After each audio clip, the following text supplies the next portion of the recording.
माझा मुलगा मला रोज एकच सांगतो, मम्मा टिकली नाही लावलीस तर तू अँग्री दिसतेस. खरंच का? तुम्हाला पण असंच वाटतं का की टिकली लावली की आपला फेसच चेंज होतो? लहानपणापासून माझ्यासोबत असलेली ही छोटीशी टिकली कधी हिची सवय झाली कळलंच नाही. पण खरंच सांगायचं तर कधी कधी आपण फक्त सवयीने काही गोष्टी करत असतो, त्यामागचं खरं कारण माहीतच नसतं. मग आज मीच विचार केला की आपण टिकली का बरं लावत असू?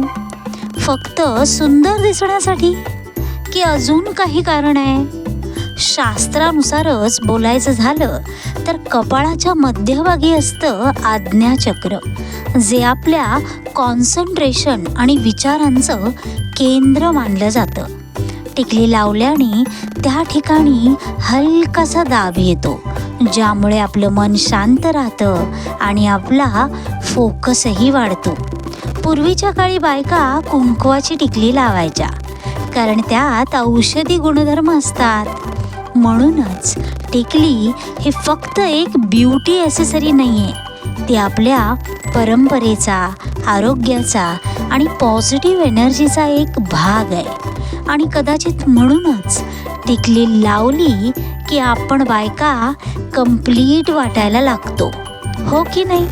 तुमचं कसं आहे बरं? तुम्ही टिकली लावता का? आणि तुमच्यासाठी तिचा काय बरं अर्थ आहे? कमेंटमध्ये नक्की सांगा. व्हिडिओ आवडल्यास लाईक करा, चॅनलला सबस्क्राईब करा. पुन्हा भेटूच, तोपर्यंत बाय.